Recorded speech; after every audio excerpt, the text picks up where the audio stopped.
آج کی کہانی ایک ایسے جادوگر کی ہے کہ جس کے جادوئی کارنامے پر موجودہ دور کی سائنس بھی حیران ہے۔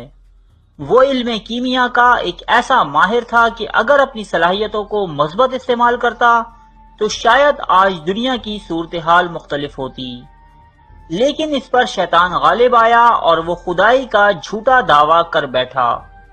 یہ اسلام کا ابتدائی زمانہ تھا۔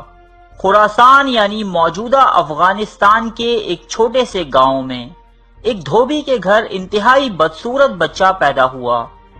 دھوبی نے اس کا نام ہاشم رکھا۔ یہ اتنا بدصورت تھا کہ جب بچوں کے ساتھ کھیلنے باہر نکلتا تو دوسرے بچے اسے دیکھ کر ڈر جاتے۔ رفتہ رفتہ وہ تنہائی کا شکار ہو گیا۔ اس کے باپ نے جب یہ دیکھا کہ وہ سارا دن اکیلا پڑا رہتا ہے تو اسے بھی اپنے ساتھ دھوبی کے کام پر لگا لیا۔ جہاں ہاشم نے دیکھا کہ اس کی اور اس کے باپ کی کوئی عزت نہیں کرتا کیونکہ وہ ایک دھوبی ہے۔ ایک دن ان کے گاؤں میں ایک عالم تشریف لائے۔ لوگ ان کے سامنے عزت سے بچھے جاتے تھے۔ ہاشم نے جب یہ دیکھا تو اس نے اپنے باپ سے ضد کی کہ وہ بھی علم حاصل کرے گا۔ باپ نے بہت سمجھایا کہ تو دھوبی ہے، دھوبی ہی رہے گا، مگر وہ نہ مانا اور ایک دن اس کے باپ نے اسے گھر سے نکال دیا۔ مرف کا شہر اس کے گاؤں سے نزدیک تھا۔ وہ علم حاصل کرنے کی غرض سے مرف چلا گیا۔ کئی سال بعد جب وہ لوٹا تو وہ پہلے جیسا ہاشم نہیں تھا۔ جب یہ بولتا تھا تو لگتا تھا جیسے علم کے سمندر بہہ رہے ہوں۔ یہ گاؤں اتنا پسماندہ تھا کہ ابھی تک اسلامی تعلیمات یہاں صحیح سے نہیں پہنچی تھی۔ سادہ لوہ سے لوگ تھے۔ جب وہ ان کے سامنے طرح طرح کی کہانیاں سناتا تو لوگ سمجھتے ہاشم میں کوئی آصف داخل ہو گیا ہے جو اسے طرح طرح کی کہانیاں بتاتا ہے، لیکن کوئی شخص اسے دھوبی سے زیادہ کا اسٹیٹس دینے کو تیار نہ تھا۔ ہاشم جب علم حاصل کر رہا تھا تو اس کا تعارف ایک ایسے علم سے ہوا جسے علم طلسم کہا جاتا تھا۔ حقیقت میں وہ علم کیمیا یعنی کیمسٹری تھا۔ ان دنوں یہ علم صرف چند لوگوں تک محدود تھا۔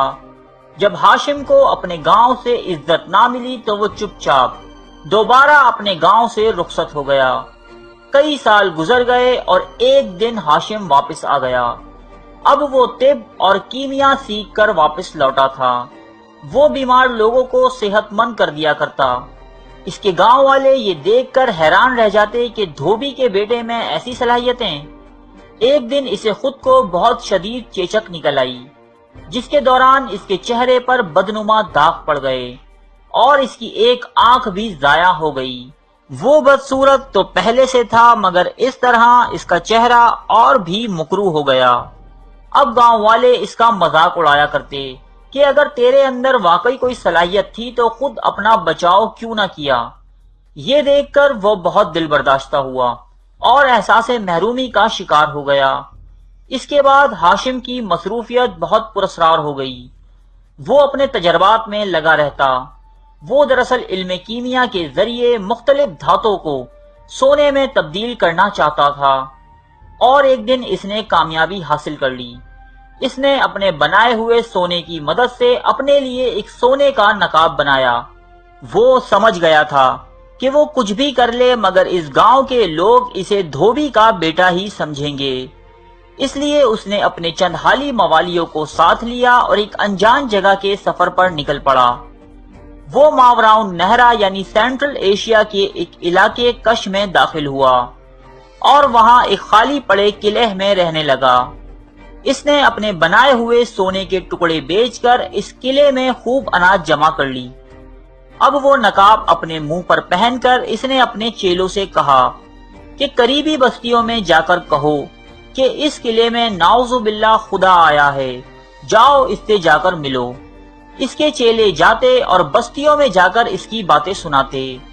لوگ یہ باتیں سن کر مذاق میں اڑا دیتے، مگر کچھ لوگ تجسس کی بنا پر اس قلعے میں چلے آتے، جہاں اس نے کیمیا کی مدد سے ایسا طلسمی ماحول بنا رکھا تھا کہ لوگ دم بخود رہ جاتے۔ اس کے سر پر ایک روشنی کا گولا روشن رہتا۔ باہر چاہے جتنی ہی گرمی ہو اس قلعے میں ٹھنڈی ہوائیں چلتی رہتی۔ سب سے اہم یہ کہ ہر آنے جانے والے کو اس قلعے میں کھانا کھلایا جاتا۔ غربت کے مارے کچھ لوگوں نے اس قلعے کو اپنا ٹھکانہ بنا لیا، جبکہ کچھ لوگ واقعی اس کی شعبدے بازیوں سے مرعوب ہو گئے۔ یہ شخص ہاشم ہر وقت اپنے منہ پر نقاب ڈالے رکھتا، اس لیے لوگ اسے ابن مکنہ یعنی نقاب کے بیٹے کے نام سے پکارنے لگے۔ جب اس کی شہرت بڑھنے لگی تو علماء نے اس وقت کے خلیفہ مہدی کو ایک خط کے ذریعے اس فتنے سے آگاہ کیا، لیکن خلیفہ مہدی اس وقت بنو امیہ سے برسرے پیکار تھا، چنانچہ اس نے کوئی توجہ نہ دی۔ اس دوران ابن مکنہ یعنی ہاشم نے اپنی طاقت بڑھانے پر بھرپور زور دیا۔ اس نے لوہار جمع کیے اور ہتھیاروں کی تیاری کا حکم دیا۔ کش کے قریب نخشب نامی ایک علاقہ تھا، یہ گھنے درختوں سے گھرا ہوا تھا۔ ایک دن یہاں کے لوگ ابن مکنہ کے پاس آئے اور اس سے کہا کہ درختوں کی وجہ سے ہمارے علاقے میں چاند کی روشنی نہیں پہنچ پاتی، اگر تو واقعی خدا ہے تو ہمارے لیے ایک اور چاند بنا دے، اگر تو نے ایسا کر دیا تو ہم تجھے خدا مان لیں گے۔ یہ ایک بہت بڑا کام تھا، لیکن ہاشم نے یہ چیلنج قبول کیا۔ اب وہ دن رات تجربات میں مصروف رہنے لگا، کسی سے کوئی ملاقات نہیں کرتا۔ ایک دن وہ کچھ سامان لے کر نخشب کی پہاڑیوں کی طرف چلا گیا۔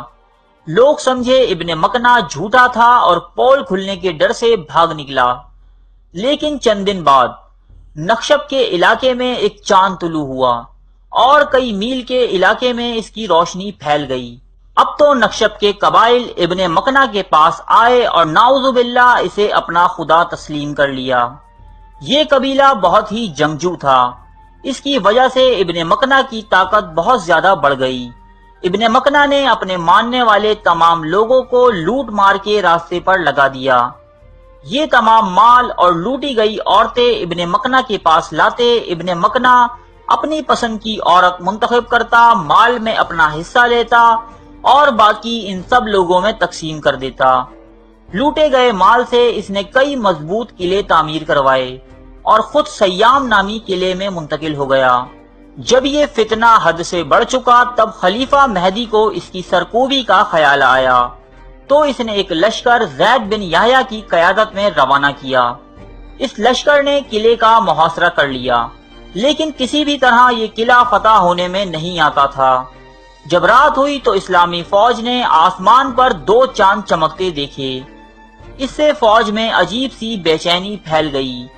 انہوں نے سنا تھا کہ ابن مکنہ جادوگر ہے، لیکن ایسا جادو نہ کبھی کسی نے سنا تھا اور نہ کسی نے دیکھا۔ یہ محاصرہ ناکام ہوا۔ اس کے بعد کئی سپہ سالار آئے اور گئے۔ آخر میں مہدی نے سعید ہرشی نامی شخص کو اسلامی فوج کی قیادت دی۔ اس نے مستقل مزاجی اور بھرپور عزم کے ساتھ قلعے کے گرد کھدی ہوئی خندق کو بھرنے کا کام شروع کیا۔ جب قلعے کے اندر کے لوگوں کو پتا چلا کہ اب مسلمان اندر داخل ہو جائیں گے تو سب لوگ ابن مکنہ سے شکایت کرنے لگے کہ اگر تو خدا ہے تو ہمیں بچا، مگر وہ تو ایک شیطان صفت انسان تھا۔